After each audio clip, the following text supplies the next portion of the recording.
welcome back to Appetite for Production, the world's most authoritative source for music tech news, conjecture, and opinion. My name's James Russell. I am the Jackie Onassis of music technology. And I'm sat here with Tim Kant, the jacket potato of music technology. No. Look, hey, don't bring my potato-looking face into this, bro, all right? In this episode, we're going to be talking about a few things that have come out, but I think it's going to be mostly chat-centric, which you love, right? Yeah, chat time. I'm the chat man. It's a 90s music reference, James. So, oh, I know. Sell in. Let's do it.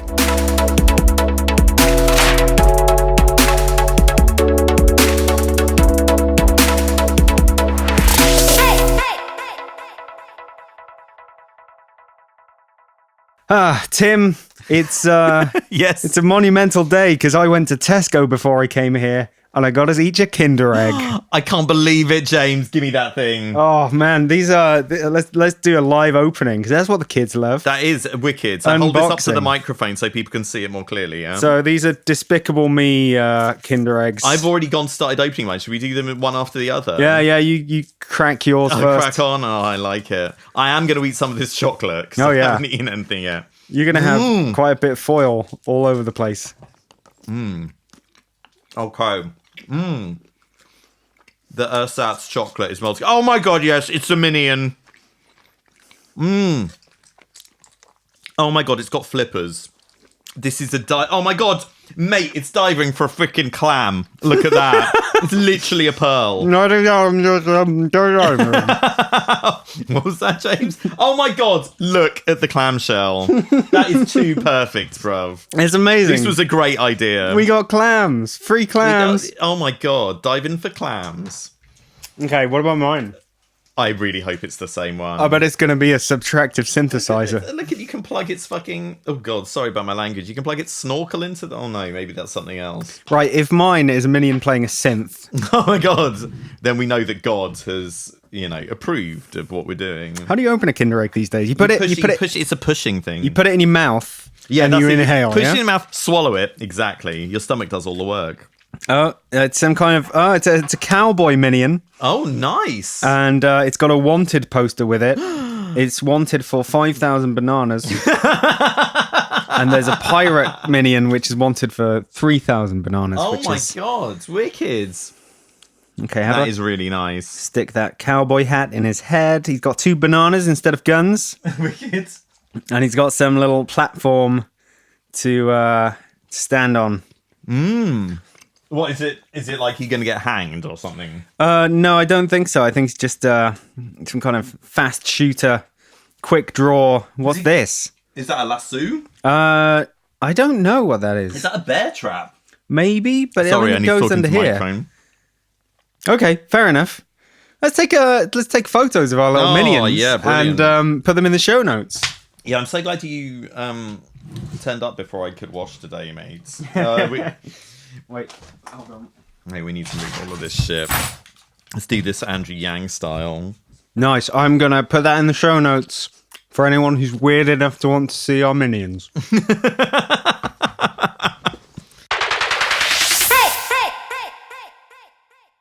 So, Tim, I've been doing quite a lot of work recently, and a lot of interesting things have been worked on. Oh, really? And I'm going to tell you about a few of them. Yeah, go on. Do you remember last episode we were talking about EXO, the spaced out drum machine? I do. And do you know what? I was castigating myself mentally the other night for not having tried it out properly yet.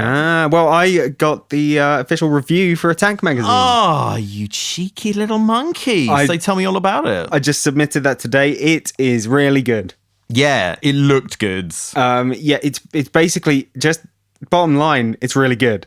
Mm-hmm. You have all your samples, all the factory library, which is like 0.5 gigabyte, which is a lot when you come to drum samples. Like 0.5 gigabyte of vocal samples might mean you've got, 100 samples, but with drum samples, they're like 80k each. Yeah, exactly.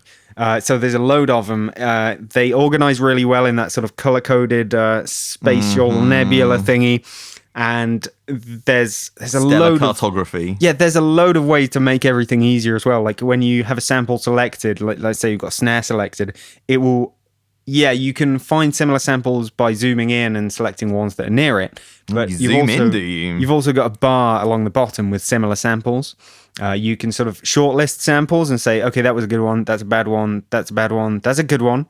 No, so it's like the Oscars. Yeah, you make yourself a shortlist. And then you award a winner. Yeah, and it's all political. Yeah, he's like, you're going to go for the sample that sold the most copies. Obviously, mate, yeah. The sequencing page was a bit dense for me. Like, I'm sure it can do a lot, but it was a bit hard. There's a learning curve to it, basically.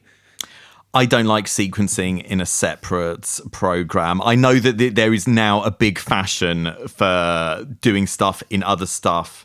I like to keep it in the door, baby. But sure. I mean, what's your take on it? Did the sequencing stuff look good? The sequencer, it was good. It's just, it takes a while to get to grips with. Okay.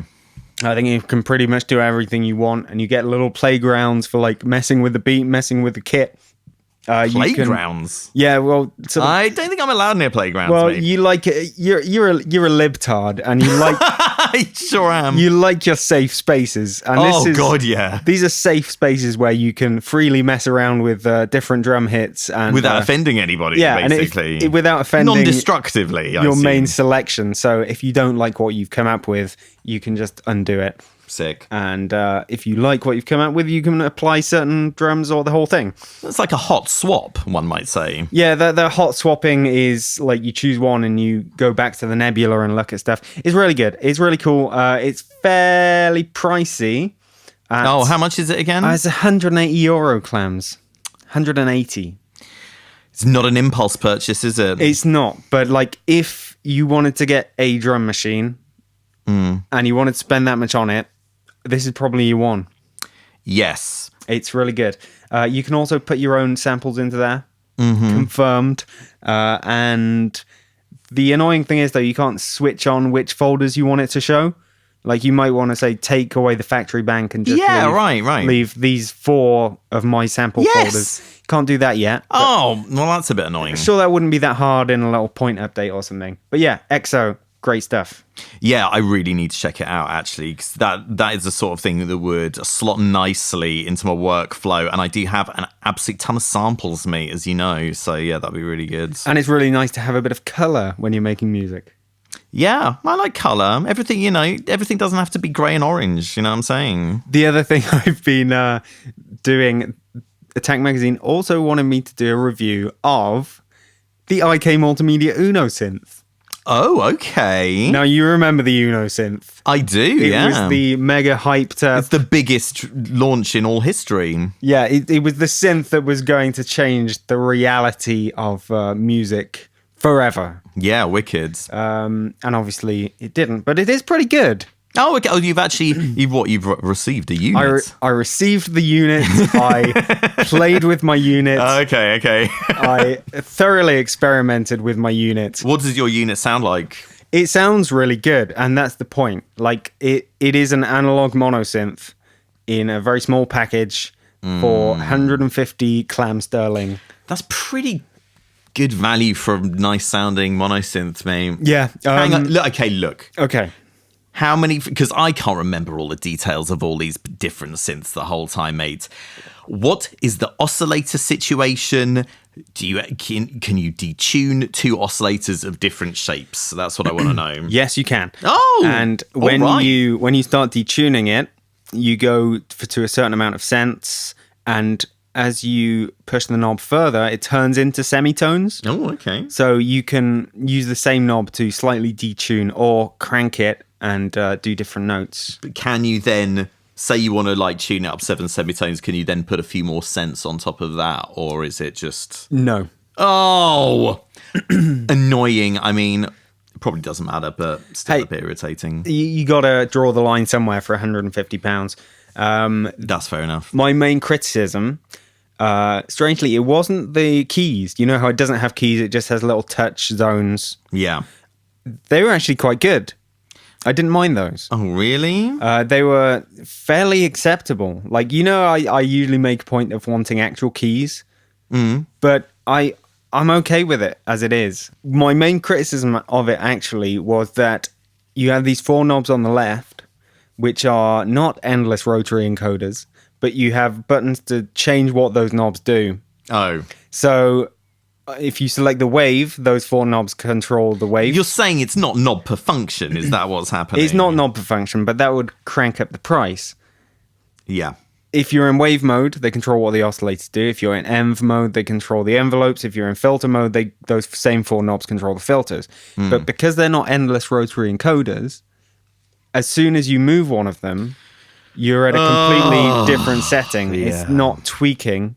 And that's annoying, and it shouldn't have been that hard to put an endless rotary on Does there. it not have like a sort of pickup mode where it only changes it once you've gone back to the original position and moved it from there, basically? I don't believe it does. Oh, God. It was the annoying part of it. I mean, it doesn't detract from it that much because you can always find where it was, but it would have been nice to have that. What kind of sounds do you like to make with it? I use the arpeggiator a hell of a lot. Oh, yeah. And the keyboard's got a hold mode, so you can just slam a few keys down and take your hands away and start tweaking other knobs. Sick. Yeah, man. Which is really good. The arpeggiator's got a direction control, which actually means that it will go up a few octaves, as many as you want. Like, you can set it up to 4, I think. Additive positive only. Let's say you play a major chord. It will play that major chord, and it will play the same major chord up an octave, the same major chord up an octave again, and come back down again. Yeah. That was really good. But yeah, it's... Will it play backwards and forwards, the arpeggiator? Yeah, well, it'll play up and down. And it'll play random, and it'll play a bunch of... It'll play as played. But okay. It won't, oh, that's fair enough. But yeah, once you get going with it, it's really fun, and it's really cool. Obviously, it's not going to change the way we think about synths. But it might change the way we think about the price of an analog mono synth. Mm-hmm. And that's fair. Yeah, I mean, just from the fact that you've got more than one oscillator guaning there, that to me makes it instantly more interesting than whatever that Behringer one was, the cheapy Behringer Nano, was it? Or something? I can't remember now. There's just too many synths, mate. Yeah, there was that Arturia one with the stylophone style keyboard and stuff like that. Yeah, I was happy with it. I mean, I still wouldn't incorporate it into my setup because it's a faff to use hardware. What's the point of anything, mate? Oh, God. But to play with it was great. I think it's a good synth. There are loads more things you can do with it as well. There's like an editor software. Oh, that's pretty nice. Ain't nobody got time for that. Oh, I don't know, man. I don't mind. I like it that there's editor software available. I find that cool. That's fair enough. I mean, you can put MIDI into it. So I should hope so. You can technically control it from your computer. Use it as an external instrument in live. Yeah, you can sort of daisy chain audio in as well. So it will combine it with things. You can like filter the audio input, basically. I don't think you can filter the audio input. I think it comes in after the filter. It's not like for an effect. So what on earth do you do with it then? Well, it's just if you want so one you output. Could have it. Okay. You could have the output from the Uno synth and put another thing into the Uno synth. Oh, that's so pretty you nice mix them. touch. Yeah, it's decent. It's very decent. And for 150 clam sterling, nobody's complaining about that. No, I mean, yeah, it sounds all right, man. But yeah, those are 2 reviews that I did recently. That's been good. I'm supposed to be doing Valhalla Delay as well. Oh, nice. But Sean Costello is not very contactable. Is he the Valhalla guy? Yeah. So still waiting for my classic tape sounds, man. Yeah, I don't have any Valhalla NFRs and I really want some, man. We need to track this guy down. We need to get a Valhalla. We need to die in combat. That's how the Klingon religion works, right? I think it's highly likely that if you and I were in combat, we would both die quite immediately. Yeah. I mean, I've played my fair share of video games, but I don't know how transferable those skills are to the real life Warzone. I mean, only if you're piloting a drone. Oh, well, in that case, it might be all right.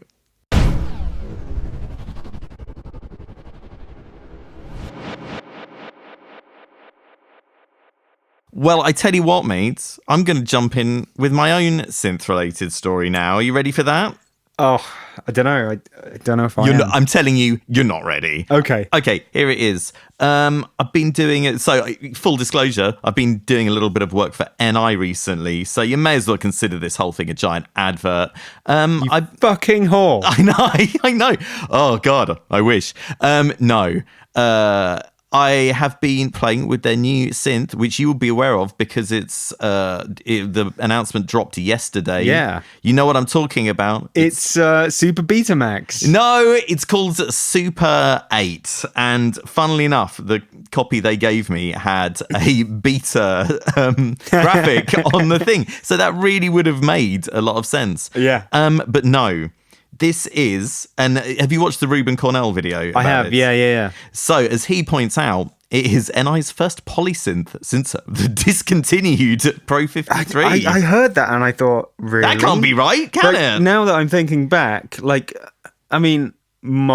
is a monosynth. Monosynth. Razor's a freaking additive synth, technically. Okay, but it can do polyphonic stuff, right?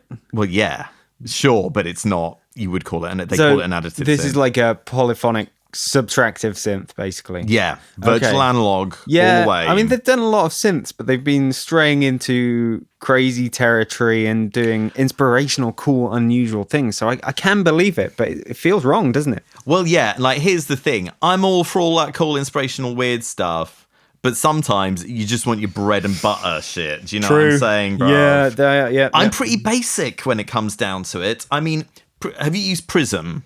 Yes. It's pretty cool, right? It's good. I mean, it's got a hell of a lot of controls. It's intimidating. Yeah, man, it is intimidating. And I've done tutorials on that thing or whatever.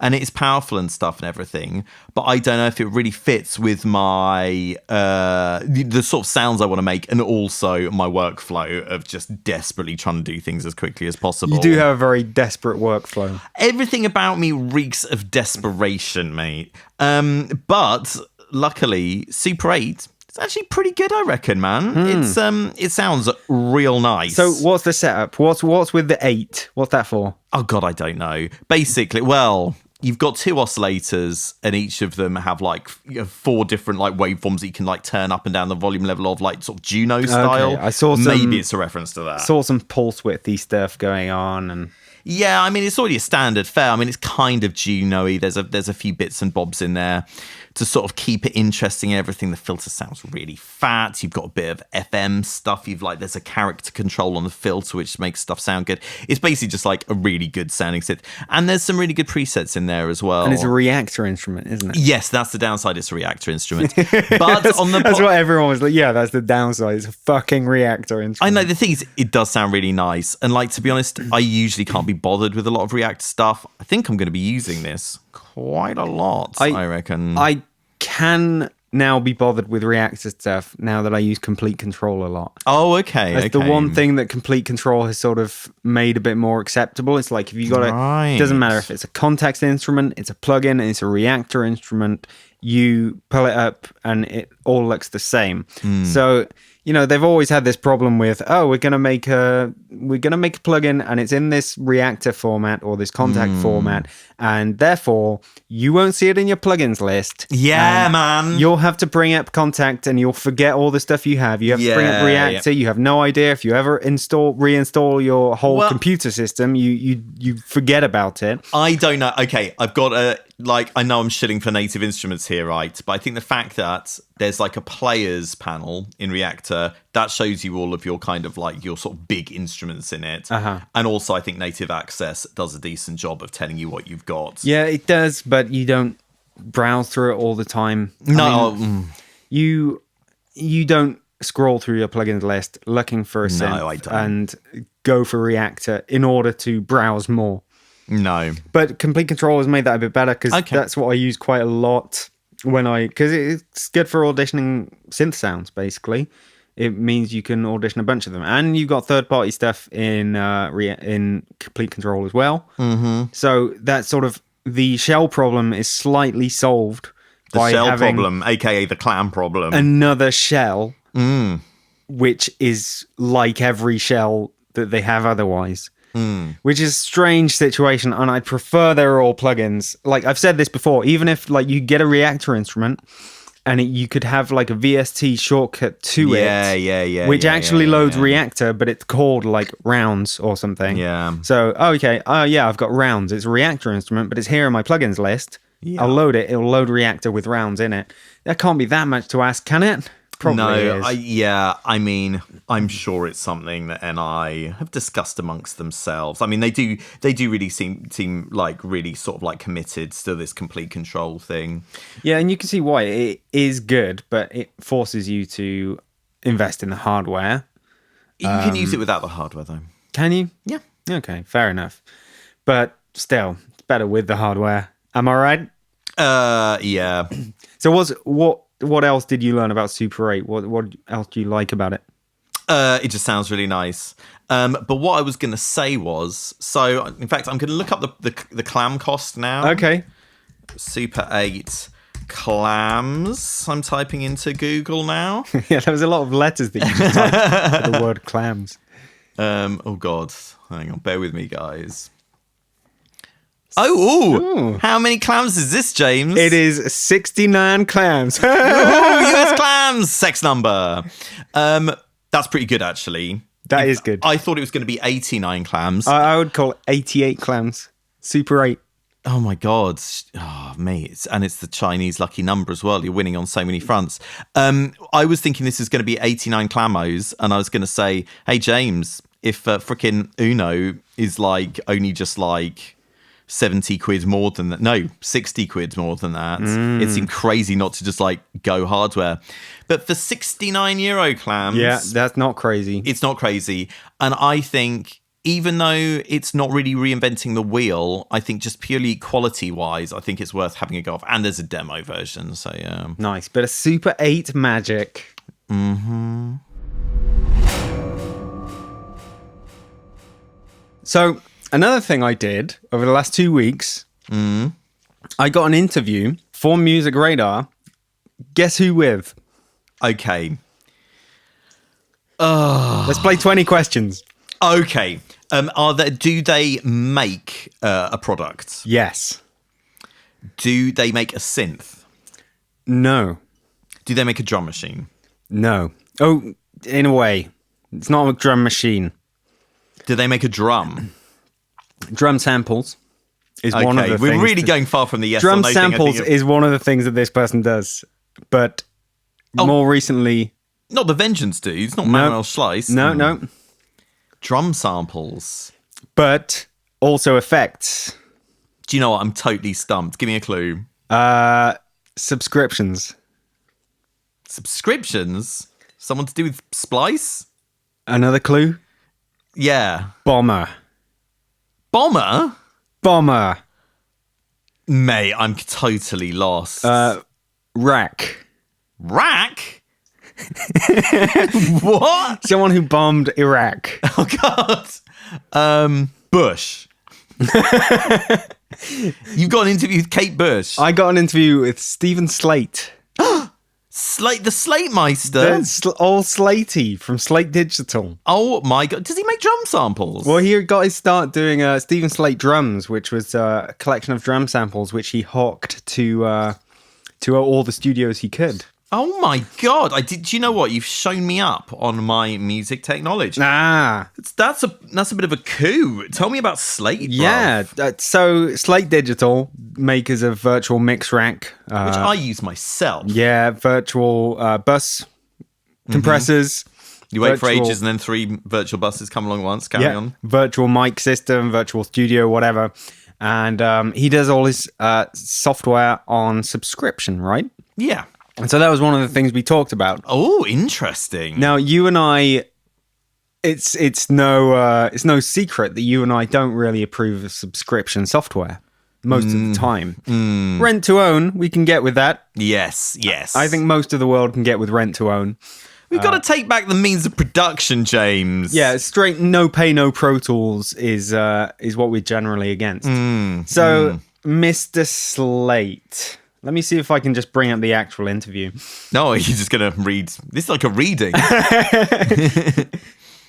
God. I can't do it. not going to be your furry fan fiction, is it, Mains? So he reckons right? I mean, he does the Slate Everything bundle for 15 clams a month, and you get all his plugins. That's actually pretty reasonable compared to some stuff. Yeah, no one can deny that that's a pretty good deal. And his stuff is top notch, I think it's fair to say. But he says, and I quote here, "I think that more companies are going to end up going on subscriptions, and the ones that don't will have lots of trouble. They'll have to sell their software very cheap, even cheaper than $29. Waves. They're going to have to really bring down the barrier to entry." Yes, good. I don't think that's going to happen. No. Like, you can... He was talking a lot about Netflix, because he was one of the first to market with, like, a subscription deal. And it was basically inspired by Netflix, which is great and everything. But what I said to him is, when you have a subscription for plugins, you're not just competing with the other plugin companies. You're competing with Netflix, Amazon Prime. Yeah. You're competing with my electric company and my landlord and all that. Like, it's not that simple. And there's only so many subscriptions anyone can have. Yeah, well, I guess a lot of these guys probably looking at it. It's like, I mean, we'd probably class ourselves as, prosumers, in that we're not making like an absolute ton of money or whatever, so that we can just like have as many subscriptions as we want or whatever. We have to balance that with, being poorly remunerated journos. Do you know what I'm saying? Whereas I guess a lot of his customers would be people in studios. But you've got to think that the vast majority of people are going to be people who in situations like ourselves. Do you know what I mean?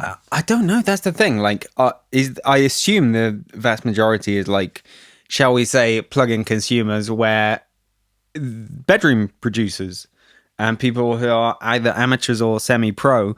But yeah, the actual studios, they got plenty of money. Mm-hmm. Well, they don't, but in theory they do. 15 squid is a drop in the ocean compared to the other stuff that they have to worry about. If that's as an operation cost compared to buying a plugin for £300, buying another plugin for £300, I see your point, but I just don't agree that this is the way everything's going to go and that's all it's going to be. Mm-hmm. Because I've been having discussions with a lot of people recently about this, a lot of developers, and everyone's got a version of it, and some people still have a version of it where you literally pay every year, and you choose to pay that year to upgrade, or you choose not to pay that year to upgrade.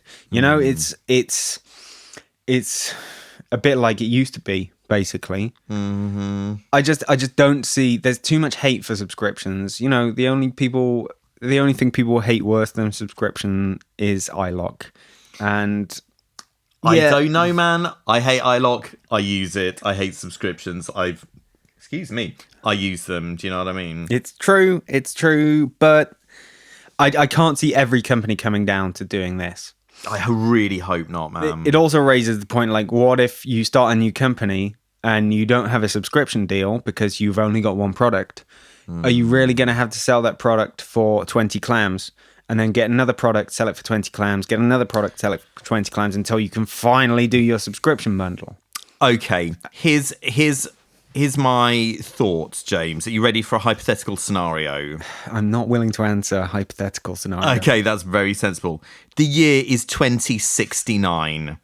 The world is in the grip of a new ice age and ecological terrorism, okay? But everyone is like bundling their subscriptions together. So say you pay 20 quid a month, you get Ableton Live, you get Fab Filter, you get Sound Toys, you get, say, you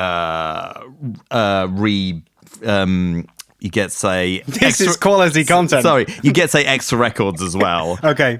And then you can say, okay, I'm paying my 20 quid a month. It's a bit like Adobe Cloud, but I've got everything that I need. Is that a more palatable solution? Slightly. That's one of the things I said to him. Like, you're competing with all the things that go out of my bank account.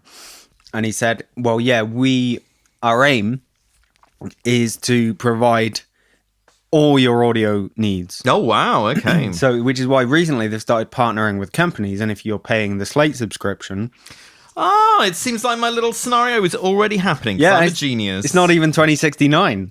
It isn't, unfortunately. That's 50 years in the future. There's no other reason I chose that number. So Netflix want to do all your entertainment, Amazon want to do all your shopping, and Slate Digital want to do all your audio. Yeah, okay. You know? If you want a Valhalla plugin, maybe they'll want to distribute that. You know, they want to be the first with that. But I don't think it's going to happen. I can't see that being where we're at 2069. I think some things will work like that, but I think there will still be a market for buying something and owning it forever. Like you can be in that world and you can convince yourself that it's just going to be subscriptions from here on out forever. I don't want it to be subscriptions, James, but I'm a realist. Yeah. You think it's just going to be, you think we're just going to be bleeding ourselves through the nose forever? Look, here's a vision of the future. Imagine a direct debit stamping on the human face forever. Yeah? That's what it's going to be. And then we'll get insurance for all our subscriptions. Oh my God. It would be like Discworld or something. So, okay, you're carrying your iLok around your neck on a chain. And the police can stop you and ask they you can to see scan your eye. Yeah. Exactly. If you lose or damage your iLok, you die in real life. That's how it works. I can see that being what happens. I don't want that to happen. No, but nothing you want is ever going to happen, James. Yay! So, yeah, that was one of the key points. Like, he reckons subscriptions are going to dominate. Obviously, he's got a horse in that race. Yeah. He does subscriptions, and he wants that to be the one that wins because he got there quite early. This is a mixed metaphor that I am not keeping up with. Carry on. You can also look at all the other big companies who aren't doing this, like Waves. You know what their model is. Well, they have their upgrade model. I Native guess. Instruments going for the sort of hardware. It's not a subscription, but it is a massive bundle. Yeah. And if you run it using the hardware, then you get even more perks. But then you look at Universal Audio, who we also talked about because they're big competitors. They sort of chose at some point, okay, we're going to do what Pro Tools used to do with the M boxes, and we're going to tether our software to hardware. So you have to buy our hardware to be able to use our software. Therefore, there's less piracy. Yeah. And that was probably the wrong choice. You reckon? Yeah, I mean, they got a good reputation and everything. People but love Universal Audio, man. you can only run like 4 of their plugins in one of their processors. That is pretty dumb, seeing as computers are ultra powerful these days. Man. Exactly. Which is why it's just not really feasible. Okay, scratch that. That's why they're going wrong. That's why it was the wrong horse to back. So hindsight can tell us.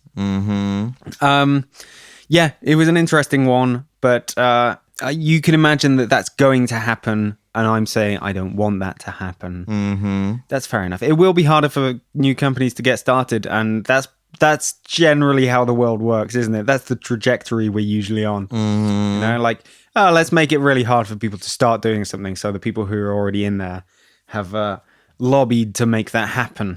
I'm going to disrupt this conversation, James, by bringing up the name of someone we talked about last time, Air Windows. Yeah, okay.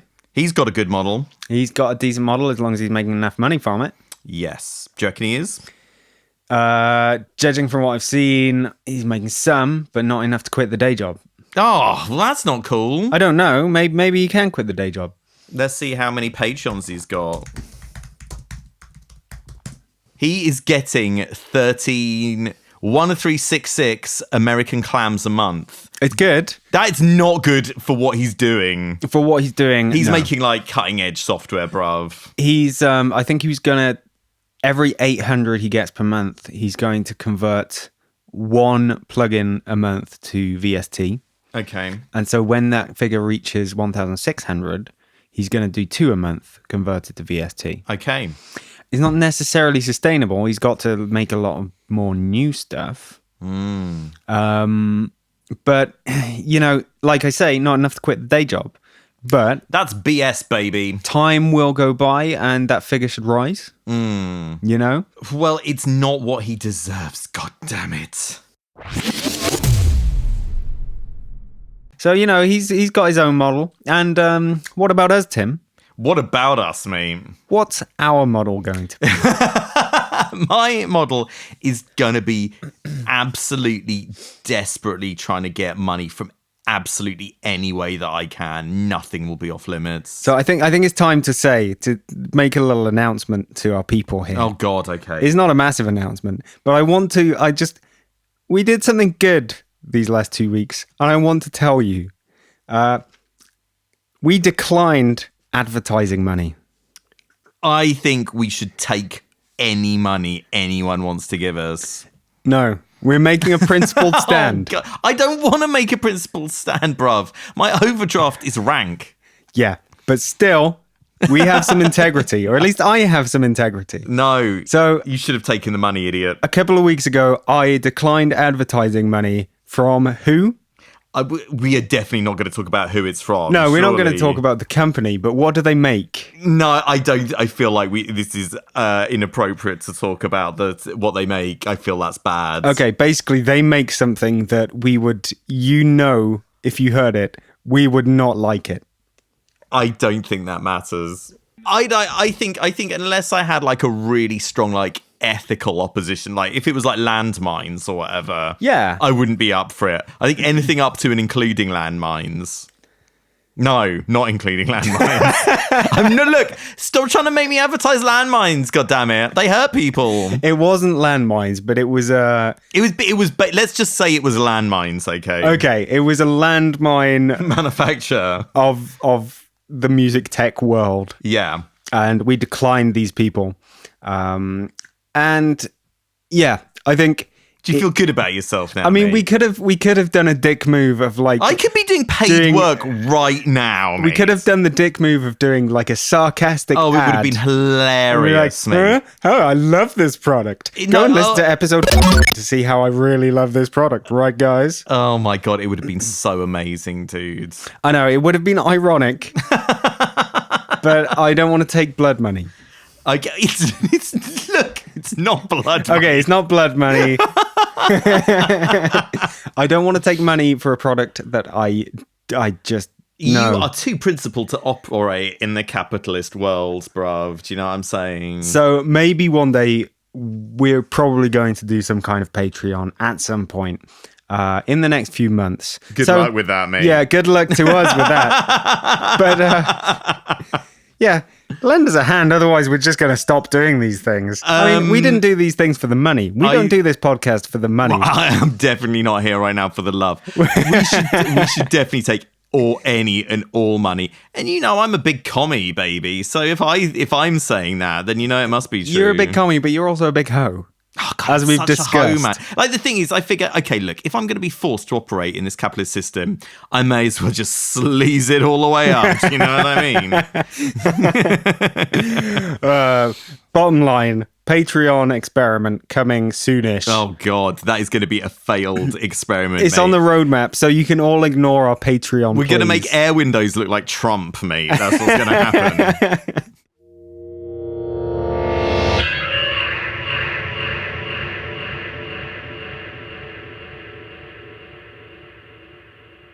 Did you see last week Arturia?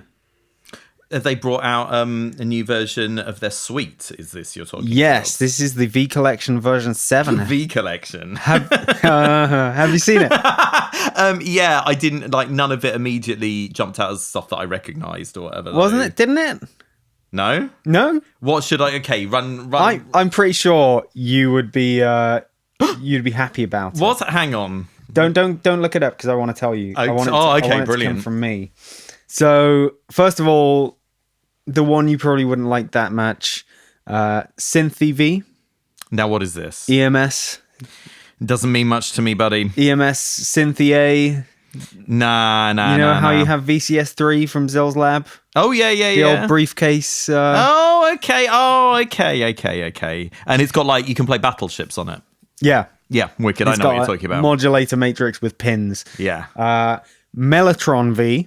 Yes. Okay. That's cool. I do and love that's a new, nice. is it? Yeah.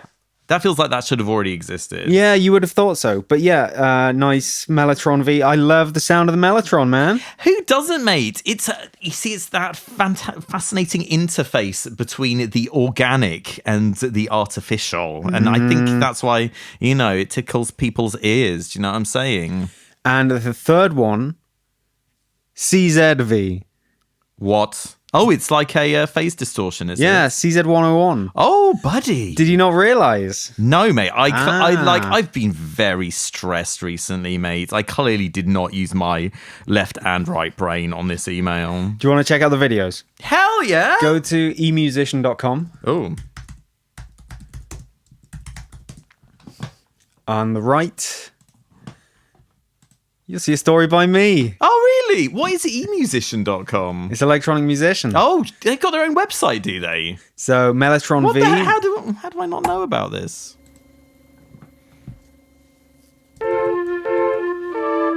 Yeah. Bit of Mellotron V riffing on Strawberry Fields here. They've got a Beatles record in there, just hit you right over the head with it. Yeah. Ah, Oh. classic tones. The mellow tones of the Mellotron. Oh, but what's happening? Yeah, I know what a Mellotron is, bro. Do you know, I can't take it full screen. It's too much. Drop your own samples in there Oh, wow. and sort of tapify them. Wow, okay. Some effects. That's pretty cool. Integrated tutorials, they're going to put us out of business, bro.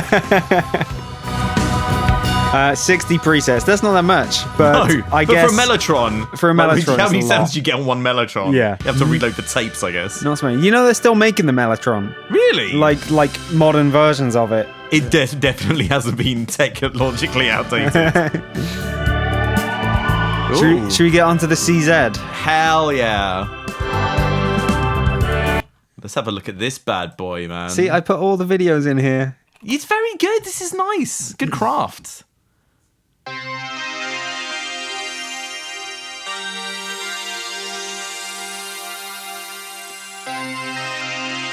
Phase distorty enough for you? I want more phase distortion. Is everything coming out of the CZ here? Because I like that bass. That might. I mean, they've got a sort of. What is that? An 808 Yeah. in the corner. I don't know if that's playing Well, live. no, or that it's just- won't be making those bassy noises. Well, they're attempting some Hoover action with it there. That's Easy not to how I would have program. programmed a patch, but never mind. Seems far more powerful than an original CZ101. Yes, sick. And the effects are back. Integrated Oh, tutorials. god damn it. We need to smash up those printing presses, mate.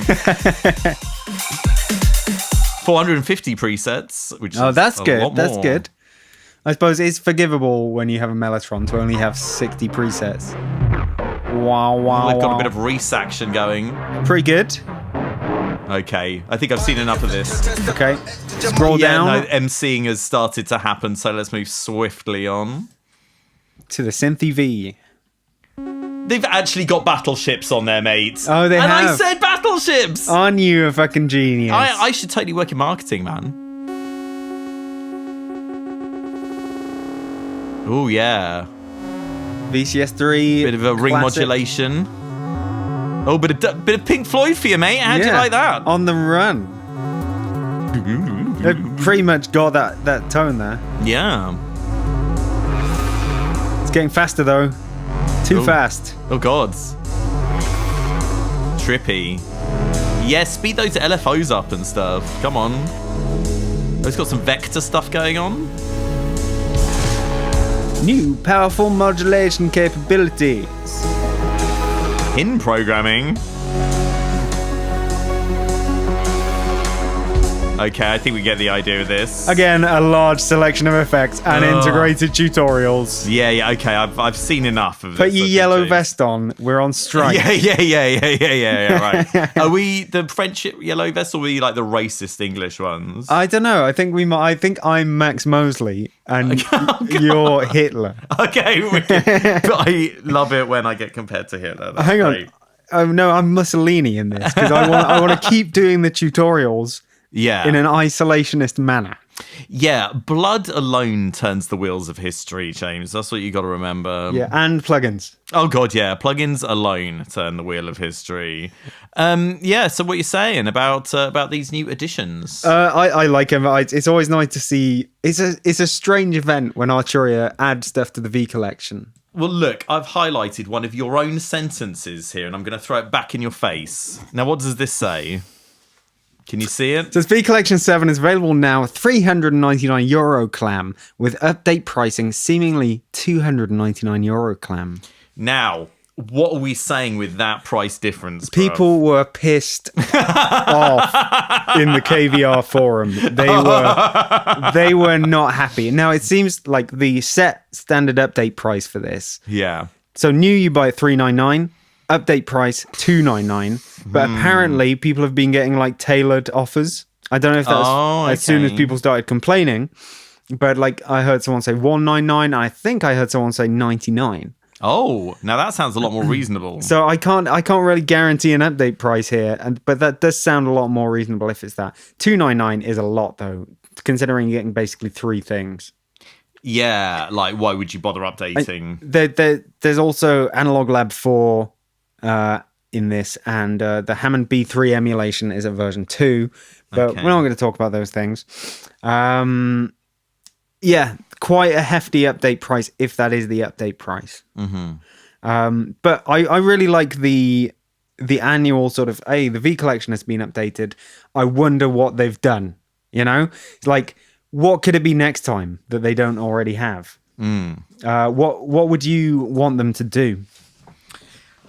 Well, you know me, I'm a basic bitch. I just love my Korg and Roland stuff, really. Okay. So that, I mean, that's... I think Arturia usually go for the like properly endorsed thing, don't they? It's like, please can we emulate your thing? Yeah. It's Moog Rogue. Right. That would be nice. Last year's what they did the Buchla music easel, didn't they? That was a surprise, but good. They did the Fairlight as well last year. I think last year's was pretty cool. Yeah, no, I like the Fairlight. I like that stuff, man. Okay, here's what I want, bruv. I want see emu them... stuff, man. I want okay. like Proteus. I want a Proteus 2000. Sweet. Buddy, how about that? That would be good. I want my vintage keys and my orbits. I can't see them doing Roland because of Roland Cloud, and I can't see them doing Korg because of Korg Gadget. Yeah. Which is a shame. It annoys me how Korg Gadget has taken over from like the Legacy Collection stuff, man. Have you got it on the Switch? Can you get it on Switch? Yeah. That's crazy. I don't have it on Switch. Cray. That is cray. I'm a mouse and keyboard warrior, bruv. Do you know what I'm saying? Yeah. I like myself. I'm old school. I want it just all in a computer. And what else have they got? They've got DX7. They've got Mini Moog, CS80. They've got the big ass things. They've got the Prophet V, Jupiter 8V. But I'm sure by the time we get to next year, it'll be like, that's a great idea. What's a great idea? Whatever they come up with. Well, we'll see. We can look back on it and think about what we were thinking now. Yeah, we should do that. Maybe a Wasp V. You know, Wasp's getting a bit more coverage recently. Yes, I saw somebody who had a modular set up the other day and they had a Wasp filter in it. Yeah, I think there's like an official Wasp modular thingy or something. It looked fairly legit, yeah. They've got the Selena V. SEMV. There's plenty more depths to plumb though for the V collection. Anything you particularly want to predict is coming next year? God knows, mate. It'll be some like the easel, some fancy thing that I don't even know about. That is what it'll be for sure. They've also brought out the Synthepedia. Which what the F is that? Sounds like some kind of molestation synth, but it's actually a collection of 800 brand new modern sounds created for Legacy V collection instruments. Oh, okay. So it's like, I guess it's classic sounds. What, Synthepedia. Like I like classic sounds. Encyclopedia of classic. Is that part tunes. of the new update thing? Yeah. Oh well, I'm gonna need to blag a frickin' NFR, aren't I, bro?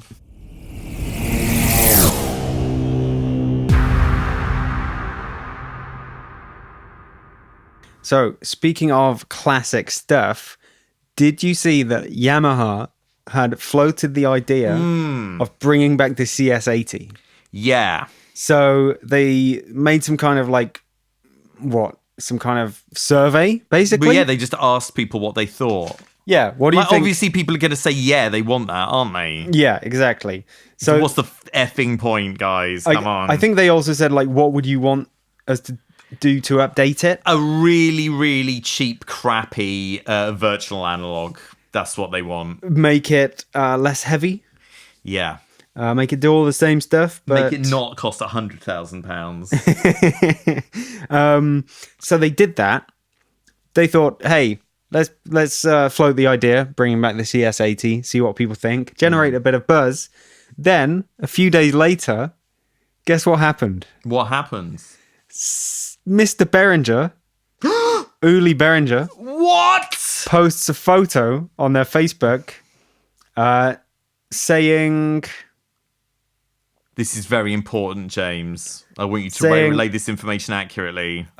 Saying, I've been thinking about this, and it's a photo of the CS80 serial number on the back of their CS80.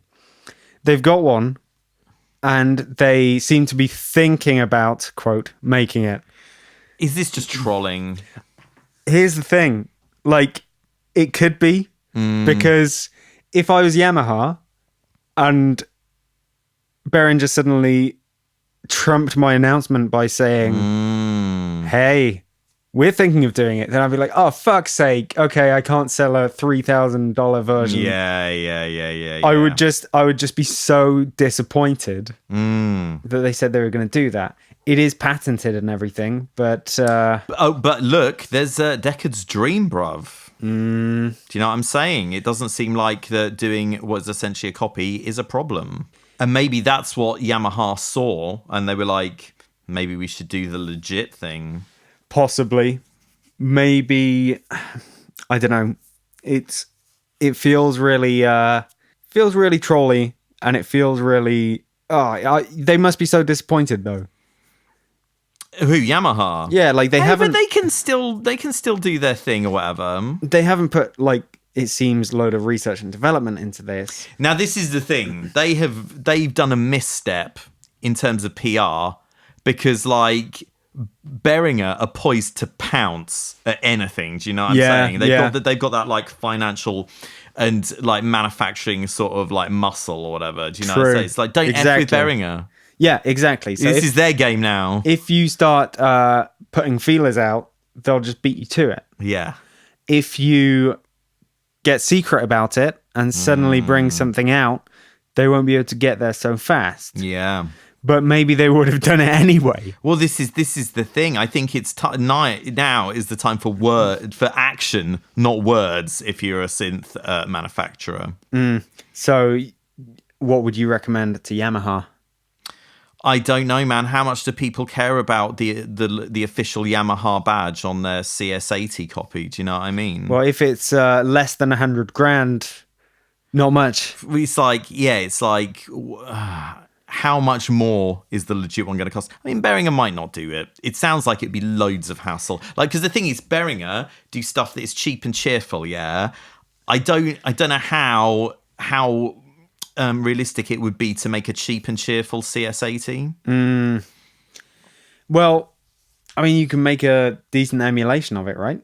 Yeah, I know, but that's digital, baby. It's a completely different ball game than having to have literally all the analog parts in there, and that's why it's like it's a whole cost, size, weight issue. You know what I'm saying? Well, if anyone can do it, they can do it, right?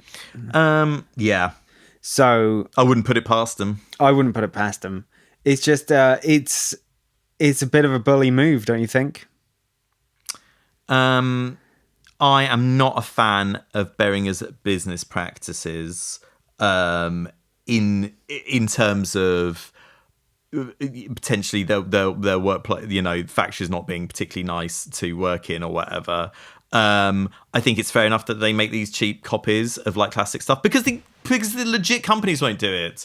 Do you know what I'm saying? It's like if they were all doing it or whatever, that would be great. But it's like Behringer are like kind of like they're the ones who are giving the people what they want. So I can't hate on that aspect of it too much. You know?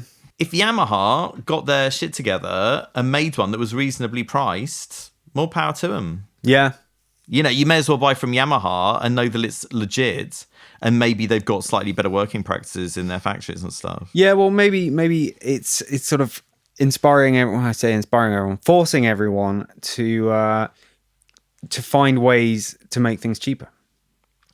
Yes, it's tricky, which is probably good on balance for everybody.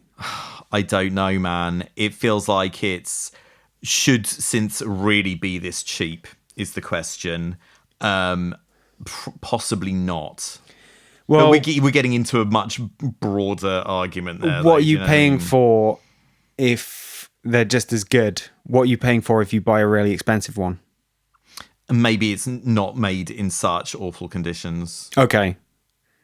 And it's a real tricky issue. I mean, the thing is, my position is I can't afford either the cheap or the expensive hardware, so I'm going to use the virtual version. Do you know what I mean? Yeah, and you definitely haven't got enough space. But this is certainly not for anything approaching the size of a CS80. This is Yamaha, though. You know, this isn't like some boutique. When have they last made a synth? I don't even. What do Yamaha even do now? It was ages ago, but it's a massive company. Yeah, they can go with their economy of scale. They can pump out a shitload of CS80s. Flood the market, because that's kind of what Behringer do. They make it's not just that they make it for cheaper. Is they make a load of them, and therefore the cheaper price ends up working. Whereas a lot of you big guys might just make 1,000, and so they have to put a big price on it. Whereas if they themselves had made 100,000, they would have been able to sell them for cheaper. Thing is, mate, CS80 with all of its polyphonic aftertouch is a real different prospect to like a Boog, which doesn't even have a keyboard. Do you know what I'm saying? Yeah. And not just in terms of the cost that's going to take, but also in the development of actually getting it to feel right. Because I think the reason why people like these Behringer clones is they feel authentic to the original kit. One thing you can't fault Yamaha for is that I'm sure they'll be able to make a good keyboard, because they make pianos. Yeah, you'd think that they would be the dons of the keybeds, basically. Yeah, so they can at least get that covered. But circuitry, I don't know. Well, you think it's just a case of trying to source parts that are as close as you can get as to what they were using back in the day, really. Well, okay, how about this? That's what Behringer will do, but Yamaha will try and evolve the CS80 and make it new and exciting. Oh, what they do at CS82? Or CS81. Oh my god. Oh my god. But, you know, that could be another way out of it for them. That could be another strategy. Like, someone wants to do the synth that we want to do. That will just get a hack load of lawyers. Okay, here's what's going to happen. They're going to bring it out for $190. It's going to be a very flimsy piece of plastic with a Raspberry Pi in it, running like a bit of a crap emulation they coded themselves. And they're going to call it Deckard's Pocket Rocket or something, and have a picture of a Blade Runner spinner on the front of it. I think we'd all buy that. Actually, yeah. To answer your question, when did Yamaha last make a synth? They made the reface stuff. The little ones. Oh, God, remind me. They're like 25 key versions of their old classics. I don't even remember that. What's it, like a DX7, basically? Yeah, What else? there was a DS7, there was a CS. And what is the CS? Like a CS80? Yeah. What? Yeah, little ones. Oh, God. I think it was a CS. Why would you want a freaking Pokemon-sized CS? There was I'm going to call it a 36 or so key version of the CS, CP, electric piano, DX, and YC. YC, what is YC? I do not know. And are these things discontinued, are they? They're still available. Oh, really? Yeah. But presumably it's all digital under the hoods. Yeah, basically. I think the CS one was analog. But it's a little CS. It's not exactly the spirit of the... no. It's not exactly the spirit of the CS. It doesn't bring it to mind aesthetically. But they sounded good. I played with... Have I they think got polyphonic fucking aftertouch, though, bro? I think I played with the DX version of that, and it was really cool. Okay. Not many keys, though. Yeah, and how on earth does the programming work? Oh, God, it is all just like the same buttons and stuff. Yeah. Well, because that makes a lot more sense because it's all digital and it's got a bit of a nice little screen there, which presumably makes it slightly less of a pain in the bum. Yeah. Well, anyway, that's the last time they made stuff. I think they were maybe 2014, 2015 time. I don't have any recollection of those years. I would be massively let down if I was Yamaha and Behringer had just said that. But then again, I don't know. Maybe they do have the right to do it. Is the patent expired? I don't know how copyright works on freaking synthesizer design, mate. Yeah. Who knows? Are there even patents involved with it? I'm not sure what about yeah, it there is. patented. There is or was a patent on it. So okay. It's a thing. But yeah, I'd feel massively deflated. And it's kind of a bullying tactic from Behringer, but I guess if they want to do it, they can do it. And as with all of this stuff, they end up basically bringing things to cheap. For cheap to everyone, and people in general kind of like that. Yeah. I mean, it depends how many units Yamaha want to sell, doesn't it? Yeah. I'm sure if they brought out, let's say, 500 units. And charge through the roof, they could sell those easily. Like 10 grand. They could easily sell those, bro. Yeah, for the purists who really want the Yamaha one. I think they could do it. There are going to be a few thousand people out there who would have the means to be able to pay astronomical price but for that. If you're doing the Behringer version and it's like 360 quid. Oh, mate. They were even Behringer couldn't do it for that cheap because there'd be so much stuff in there, man. But they'd probably get a completely different section of people interested in it. Yeah. Oh, God, yeah. How many more Vangelis knockoffs can you take, though, mate? I can even take the first Vangelis. I have to make a real concerted effort to try not to do Vangelis knockoff stuff in my own tunes because it's so tempting, man.